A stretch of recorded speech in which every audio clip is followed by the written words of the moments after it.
Hi, Year 12. Hope you're all doing okay. Today's lesson is going to be on Act 3 of Streetcar Named Desire. I would highly recommend I'm going to go through it quite quickly and only pick out the key quotations that I want to talk about. So I would recommend that you read Act 3 before watching this video. If you haven't read Act 3 yet, I would pause this, go and read it through, and then come back so that we can talk about, so that you're able to follow when I'm kind of talking about it. Oh, sorry, hang on a sec, doing the wrong thing here. Right, so the first thing I'm going to show you is this painting of Van Gogh's billiard room at night, because this is hanging on the wall, I should say, sorry, during Stanley's poker night, right? The girls have gone out for the evening. Stella and Blanche have gone out to take in a show. Stanley is having the guys round for his poker evening. It's going to be this hyper masculine environment where they are competing to take money from one another. So although it's done in the pretense of friends getting together and is set up as an enjoyable social activity, the reality of it is that actually there's clashes and there's tension, and it's the masculinity of these characters which stops them truly connecting with one another. And this was one of Williams's themes, I think, throughout the play, is the idea that masculinity, particularly the type of masculinity that Stanley subscribes to, ultimately, while it might give you status, while it might give you power, what it ultimately does is it leaves you very lonely. And that's why it's so interesting that Van Gogh's billiard room at night is hanging on the wall. Van Gogh actually described this as the ugliest painting that he'd ever done. He described the walls as blood red. He described it as a battle between the green at the top of the image and the red of the walls. And we notice here the characters are lonely. It's supposed to be late at night. And we see these characters in this billiard room, or what we would now call a pool hall. We see that they are isolated. And Van Gogh's depiction through this painting was the idea that if you were drinking at this time of the night in this place, something was going wrong with your life. And the kind of masculinity that would lead one to be out late at night drinking by oneself was ultimately what kept you lonely rather than finding you company. And this becomes key as we read through the act of the play, why this is important. So if we look at scene 3, so if you've got this version of the play, which I think you all have, you should be looking at page 27. And yeah, the only bit I want you to think about is that this picture of Van Gogh's billiard room at night, which is hanging on the wall, is designed to set this up, this idea that we are going to see an argument where everything is bright. That's something I should have said before, apologies. Everything is bright in this room, but it's too bright. It's garish. Garish is a word where everything's kind of ugly in its extremity. So these colours are too much. They might be bright, they might be bold, but they're too much. There's no subtlety. There's no quiet shades of colour. And in a sense, this was a metaphor for how Williams saw the men of the New South, right? No subtlety in these men. They are these bright, strong, colourful beings, but ultimately they are too much of this thing, right? They are too much of it, and you end up being left with isolation instead of compatriotism, instead of feeling connected with your fellow people. Now, if we go on to page 28, we see a new character, Mitch, who's one of Stanley's friends. And Mitch is going to be an interesting character as the play progresses. We've not met him yet. But Mitch, interestingly, is kind of between two extremes. Now, on the one hand, Mitch is sort of like Stanley, as in that he's strong, he's quite big, he's a man of the New Orleans society, the new America. But as you're going to see when he speaks to Blanche momentarily, he has a quiet, sensitive side to himself as well, which makes him a bit more like the men that Blanche was used to in her old life. But what's really interesting about Mitch, I always think of him as this kind of grey area character, because in not being like Stanley, but also not being exactly like Blanche's old men that she was used to, he ends up in the middle of those two things. He ends up being kind of neither one thing nor the other. He's not a big alpha male brute, and he's not a gentleman. And actually, in being between those two things, he's, well, I don't want to get ahead of myself, actually. We will come back to that later. But just think of him for now. If there's a spectrum between the gentleman in the Old South and the harsh, brutal men of the New South, Mitch occupies this interesting kind of middle ground. And we see this on page 28 because Mitch says, during the poker game, Mitch says, I ought to go home pretty soon. And Stanley tells him to shut up. Stanley's imperative doesn't leave much to the subtlety there. Mitch says, I got a sick mother. She don't go to sleep until I come home at night. So Mitch is a sensitive guy. Mitch wants to get back because his mother is not well, and she doesn't rest until she knows her son is home safe.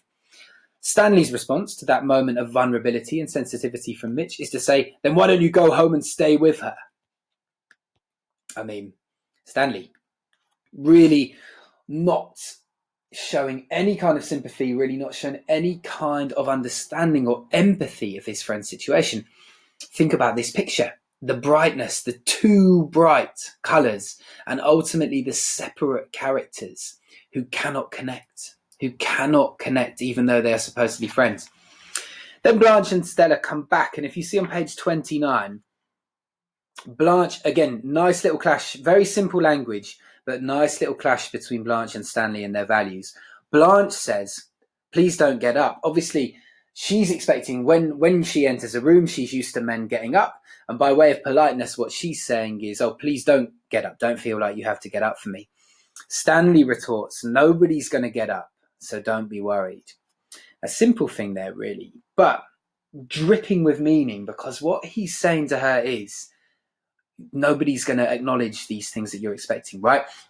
You've come here into our world. Don't try to impose these other values on it, right? And then this goes even further, because Stella kind of tells him off, because he basically says, oh, yeah, we're still playing. Go and sit upstairs with Eunice. And Stella sort of replies, no, it's 2:30 in the morning. One more hand, and then couldn't we call it quits? At which point Stanley slaps her quite hard on the thigh, which is a sort of aggressive alpha male gesture. Stella doesn't like it. He's sort of showing his disregard for her in this moment, and sort of not so gently, I suppose, but reminding her who's in charge here, right? Who's in command of this situation. And it also foreshadows the violence which is going to come later in this scene. Going on to page 30 then. So Stella's annoyed. She goes out onto the balcony with Blanche. And Blanche then sees Mitch. And Mitch comes out and he has a very sort of polite conversation with Stella. Particularly polite compared to what we've seen so far. He talks about his mother. And Blanche says on page 20, that one seems superior to the others. And that little hyphenated pause there is quite important, because it's drawing attention onto how important these words are. That one seems superior to the others. Blanche finally thinks she might have seen something that perhaps reminds her of home a little bit. The question will be, what we'll come on to later, is whether that's something she really wants or not. Just going to check there's not anything I need to see. No, okay, we'll come on to Browning's sonnet in a moment. So, Blanche then asks Stella a question. Is he a wolf? Now, that zoomorphic metaphor is interesting. Is he a wolf? Wolves hunt. Wolves are pack animals. Wolves are dangerous, right? So what she's saying is he a man that she needs to be frightened of? Is he a man that she needs to be scared of? But remember that thing about the moth. Remember when she's described as a moth at the start of the play. And what we said about moths in the lessons were They are attracted to the light. If you light a candle in your room, the moth will be attracted to it. But if that moth ever reaches the flame, the moth will be harmed by the flame. So there's this theme of attraction in this play. Often is you are attracted to the very thing that hurts you. So think about that. I'm not going to spoil it. I'm going to try not to spoil too much, but think about that when Blanche asks this question, is he a wolf? Then again on page 30, interesting little interaction between the two sisters, because Blanche says, Stella says, that Stanley's the only one in his group who's likely to get anywhere in life. And Blanche says, what makes you think Stanley will? Like, she doesn't see it. Stella says, just look at him. Now, Stella is showing a deeper understanding of the new world here, because when Blanche looks at Stanley, she doesn't see someone who's going places. She doesn't see someone who's going to make something of herself.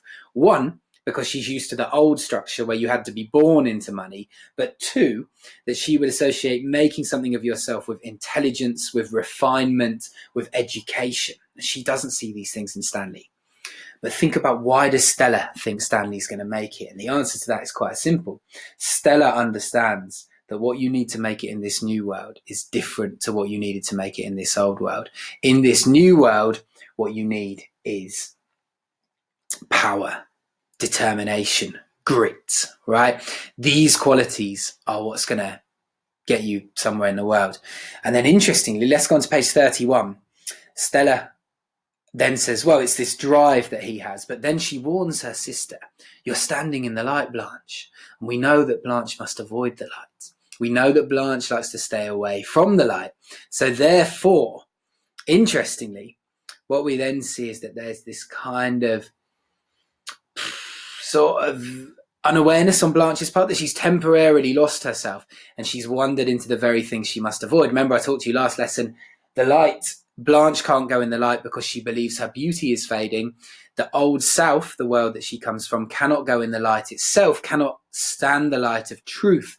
Because if you look too closely at the old self, if you look past the beauty, the veneer, remember that word veneer that meant thin skin.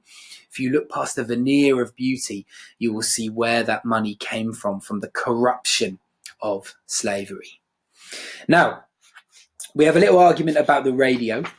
Stanley doesn't want them to play it. Stanley's such a horrible piece of work, particularly on this evening when the girls have come back. He won't stop his poker game and he doesn't even want them having the radio on to entertain themselves.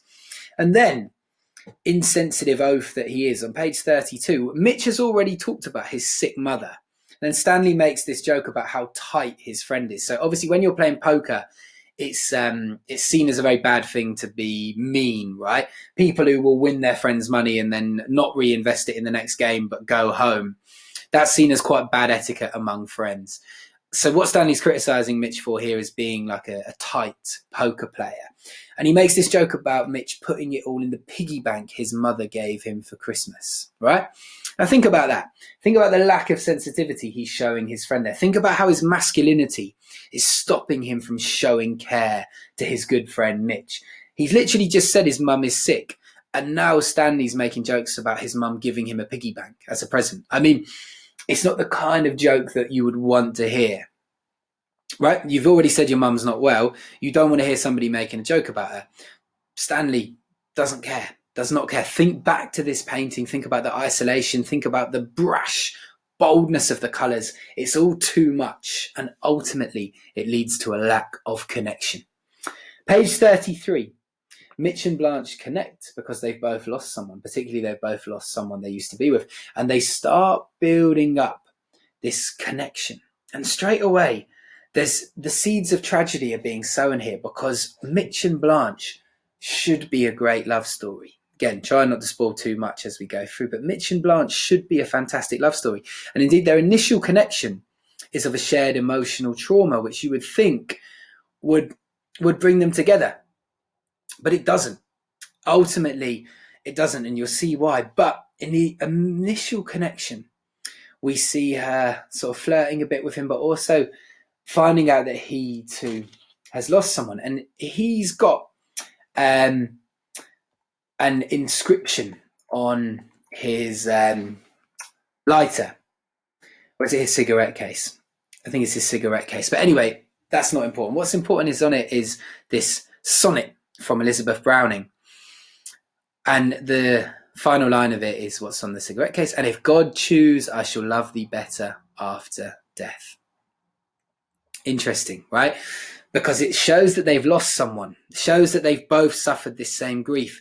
But it also shows that Mitch has a degree of education, that he connects with Blanche's world of literature. And the audience is meant to think, okay, there could be something between these two. This could be Blanche's saviour. Let's go on to page 34, where we see Blanche lying to Mitch.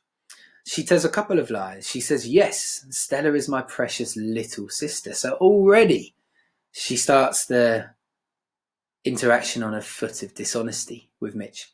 She also says, I'm very adaptable to circumstances, which is an ironic line because what we have seen so far is that she is incredibly unadaptable. She hasn't managed to change herself at all to these circumstances, and instead is trying to impose the world that she came from onto this new world. She's not been adaptable at all. So when this nice man came along who seemed interested in her, she almost jeopardized it. She almost started to ruin it from the get-go with her dishonesty. Remember, she must avoid the light. The continuous metaphor, she's constantly bathing in the bath, trying to get herself clean, which you can read into in a number of ways, and she's desperately trying to avoid the light. Page 35, there's a bit I really like here where she starts dancing. If you watch this bit in the film, it's incredibly awkward. She sort of starts waltzing around him, and Mitch really sort of gets all happy and he joins in. But if you look at the stage directions, it's described on page 35 as he moves in awkward imitation like a dancing bear. Now, I love that bit because I think anyone who's a little bit uncomfortable on the dance floor can really relate to Mitch at that moment in time. The idea that you're trying your best to sort of flow in time with the music and the rhythm, but what you end up looking like is a dancing bear. I really like that description. It's not hugely important to us, but I think it's quite nice.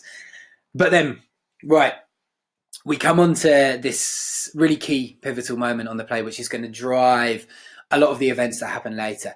First of all, Stanley comes out again, grabs the radio and throws it out of the window. So again, what does he go to when things aren't going the way he wants to? He goes to violence. He throws the radio out of the window. Stella, drunk animal thing you. She calls him an animal. Interesting. She criticizes him in this zoomorphic way, and you will see her doing more and more of this as the play goes on, and we will talk more about it as the play goes on. She tries to send the men home, but then Stanley charges after her. They go off the side of the stage, and there is the sound of a blow. Stanley strikes his pregnant wife, hits her. And then this, essentially what it does is it drives a wedge between the two sisters, because the moment Stanley hits Stella, Blanche believes, well, that's it. That hit surely marks the end of their relationship. What else could it possibly mean apart from this is over? But as you'll see, it doesn't mean that. And it's this, what happens after Stanley's assault of Stella really is what's going to drive the events of the play from this point on. But if we can go back to Van Gogh's painting for a second, it's really interesting to me because at this moment, in the extremity of violence, Stanley is forced, this is page 36 now, Stanley is forced, pinioned by the two men, into the bedroom. He nearly throws them off. Then all at once he sides and his leg pass. They speak quietly and loving to him, and he leans his face on one of their shoulders. To me, it's fascinating because I think what it shows is that once there is the extremity of violence, the men are able to be soft and gentle with one another. But it takes something as extreme as Stanley assaulting his wife for them to be able to show this love and this care towards each other. And I suppose the question is what we do with that. I mean, I think it's just a really interesting comment on masculinity, that perhaps what Williams is seeing is that what men really want is to be vulnerable and to not be these alpha males who have to be constantly competing. I mean, the whole metaphor of the poker game is competition, right? Is that someone must rise to the top and win. Someone must eliminate their rivals, even if those rivals are supposedly their best friends. And But in a moment of extreme violence, suddenly it's okay for them to talk lovingly to him, for him to lean his face into one of their shoulders, which is fascinating, really. And if a question came up about masculinity, that would be a really interesting bit to have in your locker room to talk about. Now, Mitch says something ridiculous here. He says, poker shouldn't be played in a house with women, as if that's why this has happened. You bring women into the poker game and no wonder this has happened. What a ridiculous thing to blame it on. But again, that's a reflection of the patriarchal divide in society. And then, page 37 and 38, 39, the end of scene 3. This is one of the key moments from the play. It's one of the most iconic moments. It's the moment from the front cover of this edition of the play. And it goes into Williams's thing that we talked about before, the idea that Williams builds this sense of statuesque images. He doesn't like too much movement on his stage. He likes moments like statues that stick in your mind. And Stella descending the stairs from Eunice's flat to a kneeling Stanley who's begging her for forgiveness is one of those key visual moments that everybody sort of knows from this play. So he goes outside, the boys all run home, Stella runs upstairs to Eunice's flat. Stanley at the bottom of page 37, he throws back his head like a baying hound and bellows his wife's name, Stella, sweetheart Stella, and then screams her name in this really iconic way, which you see in the film when he kind of goes like, Stella, which is kind of what most people sort of remember if you talk to them about this play. Now, let's think about why this is important. It's all in the paralinguistic features. It's all in the stage directions. And it's this bit where on page 38, she comes back to him, right? There's this horrible thing, which we see in life a lot, where people go back to abusive partners, right? This is still a problem that exists in society today, where people will be abused by a partner, but they will go back to that partner again. And the cycle will repeat itself. Let's read how it says, the low clarinet moans. So it's almost like the music is moaning straight away. But moaning might be foreshadowing sexual stuff, right? Because very, very quickly what we're going to see is that this reunification between Stanley and Stella, the making up of their argument becomes a sexual thing. So the low clarinet moaning is almost foreshadowing. This is preempting this. The door upstairs opens again. Stella slips down the rickety stairs in her robe. Her eyes are glistening with tears and her hair is loose about her throat and shoulders. And I think the throat is interesting there because to me it seems quite an unnatural thing to mention the throat at that point, right? Her hair is spilling down her shoulders, okay, but her hair's loose around her throat. That doesn't sit quite right with me. And the more I think about it, I think the throat is to do with vulnerability. Our throats are areas that are very dangerous to us if they get wounded, right? Animals attack the throat when they're hunting. So I think Williams is putting that in there to stress and emphasize the vulnerability. But very quickly, we see that relationship change. They stare at each other. They come together with low animal moans. We see the animalistic side of their relationship, the raw attraction these two have together that overthrows everything else. Just checking if there's anything I forgot. Oh, the lantern. Yes, I will come back to that at the end. Right. Her eyes go blind with tenderness. Her eyes go blind. Isn't that interesting that she loves him so much she's unable to see what she really needs to see? As he catches her head and raises him level with her, he snatches the screen door open and lifts her off her feet and bears her into the dark flat. So he picks her up. He carries her into the darkness where they go and make love to reaffirm their relationship. But isn't that interesting? He carries her into the darkness. We could read that as symbolic as hell. Perhaps she's descended down from heaven back into the depths of this sort of hellish relationship that she's in. But yet she wants it. She wants Stanley to be there. She wants to forgive him in all of these different ways. And she desires him so much that she almost can't avoid doing this stuff. Some deeply, deeply symbolic moment, the forgiveness of Stanley by Stella, and the fact that it's all animalistic and sexual is how they don't talk about it. They don't say, right, we need to sit down and talk about why that happened and make sure it never happens again. They use the physical aspect of their relationship to make up for that kind of stuff. Then all that's left to say is the last couple of pages, you then get this incredibly shocked Blanche. Mitch says to her, oh, don't worry about it. They do this, they love each other, really. Don't worry about it. This is normal. And Blanche can't believe it. She can't believe that people are treating this as normal. And she can't believe that her sister has gone back in there with Stanley. Now, the lantern, I forgot to ask. She asked Mitch to put up a lantern for her, which is really, really important. You can find the exact quote for yourselves later. Because she's bought this little paper lantern to protect herself from the harsh glow of the glare. And getting Mitch to put the lantern up for her is symbolic, because he then becomes the thing that's protecting her from the harshness of the light. More on that later. But think about the paper lantern, right? It may shield us from the harsh glare, but it's also weak, it's flimsy, it's thin, like that veneer I told you about that goes over the Old South. That is going to be very, very important as we go on. So make sure you think about that. Mitch has put up the lantern, which temporarily protects her from the harsh glow, but it is a weak protection. It is a protection that can be easily destroyed. All right, guys. So that was scene 3. I've set you Act 3. Sorry, I've set you a task on Act 2 about the contrast between Blanche and Stanley, which I hope you are getting on with. I hope you're happy hibernating. I hope you're all keeping well.